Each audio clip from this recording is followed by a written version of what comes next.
Alright, hi guys. This is our second video on something called transversals. And we're just trying to practice this skill a lot and get it down. So this is going to be a recap. Transversals is when you have, so you have two parallel lines that are never going to cross. And we know the symbol for parallel lines is the little arrows. And you have this one line that goes through the middle of them, creating all of these angles that we can study. This is called a transversal. And so we want to study all the different angle relationships that kind of are formed, and there's actually quite a few. One of them is in this first picture here, where we have angle A and angle B. It turns out that if we were to try and measure these angles, or even use tracing paper and line this up like this, these angles have a special relationship. Watch this. If I trace these lines, so here it is. And here is angle A and angle B. Well, all I have to do is slide my tracing paper down, and it looks like A and B, if you line this up, they're the exact same measurement. Or better yet, let's go back to this. So line it up, there's A and B. If I was to slide my tracing paper up, it fits perfectly. So it turns out that this angle and this angle are equal to each other. In geometry, we say congruent. So the measurement of angle A is congruent to the measurement of angle B. And we have a special name for this relationship. We say, because you were able to take the paper and just slide it down, we say they correspond to each other. So A and B are called corresponding angles. Corresponding angles. So that's one special relationship that's formed. Let's try this again. Look at another picture here. How about this one? Same setup, two parallel lines and a transversal. So I'll put the marks on here for the parallel lines. And this is the transversal. Now I've picked two angles that are in the middle here.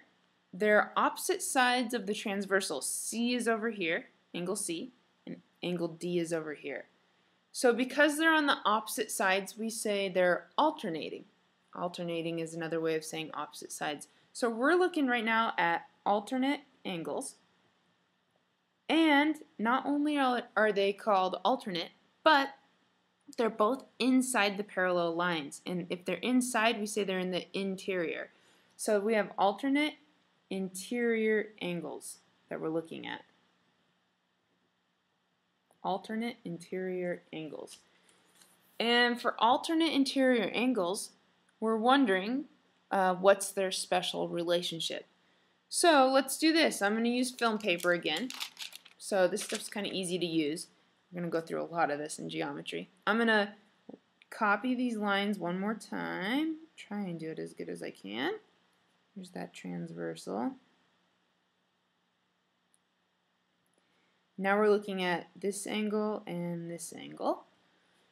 Well, I'm not going to be able to slide this down and match them up.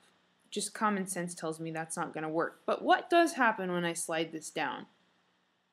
Look where C corresponds to. It goes from up here, slides down so that it fits down below. Do you notice what happens here? We have vertical angles. C and D are right across from each other. And we know vertical angles are the same. We know that this angle right here measures the same as this angle right here. It's one of our geometric rules that we just kind of know. So if angle C slides down and fits inside of this corner perfectly, then they must be equal to each other. So alternating interior angles are the same. We say that, we'll write it over here, the measurement of angle C is equal to the measurement of angle D. Congruent. So now we have two special relationships. We have alternating interior angles equal to each other, or we have corresponding angles that just slide straight down and they're equal to each other. And then we have one more story. So here's the next story. We've got two parallel lines and a transversal again. Now I'm looking at two angles on the inside, so they're on the interior of the parallel lines, but they're on the same side. They're both on this right side. So these are called same side interior angles. Same side interior angles. And these have a special relationship as well. If I was to take some more film paper, so here we go, let's get another piece of this stuff, and line this up. I'm curious if they're going to be equal to each other like the last two relationships. So let's see, line these up. Angle E and angle F. Now check this out. If I just try and slide the paper down, angle E and angle F, yeah, they're not going to land in the same spot. In fact, E is kind of opposite to F. Do you notice that? But I do know another relationship. I know that this angle plus this angle add up to 180 degrees. It's a straight line here. So if angle E slides down to here, corresponds, then E and F must sum and add up to 180 degrees. So the measurement of angle E plus the measurement of angle F equals 180 degrees, which must be the case. And if it adds up to 180 degrees, we say that these two angles are called supplementary. We've learned about this the last week in class. So here's another special relationship. We've got same side interior, always add up to 180 degrees. So why do we need to know all this information about a transversal and parallel lines? Well, all these different relationships help us solve for angles. So a quick example. Let's say I had two parallel lines, one going like this and another one that matches it like this. And I'll draw the little parallel symbols on here. And then I came through with a transversal and formed a bunch of angles. Here's my transversal.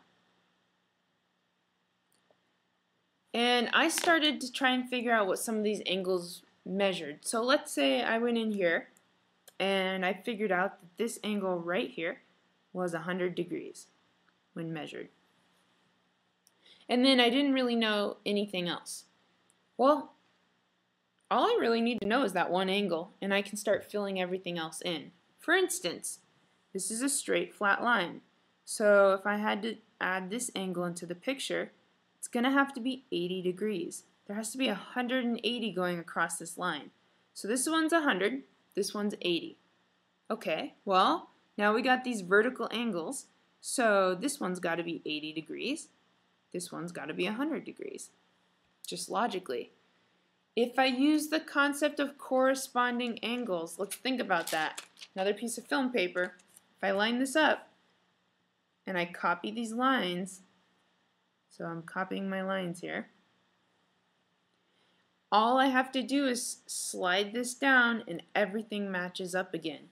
So remember what we had here. We had 100 degrees in this corner, 80 degrees in this corner, 100 over here, and 80 over here.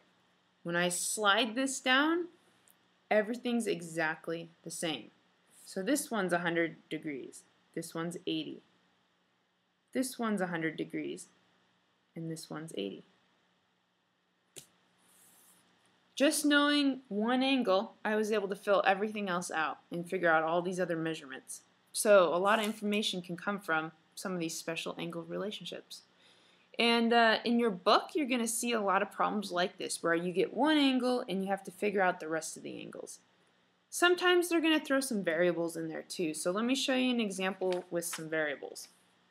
Let's say we get two parallel lines, like this and this, and then some transversal that goes through them. So this is parallel to this. We could call this line M and line L if we wanted to. And we'll call this T for transversal. And let's say somebody came in here and they measured this to be x plus 1. Some equation they came up with.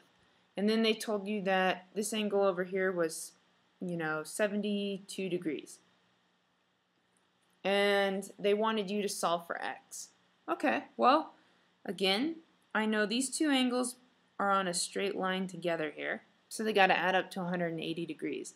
So if I took 72 degrees plus x plus 1, it's got to equal 180 degrees.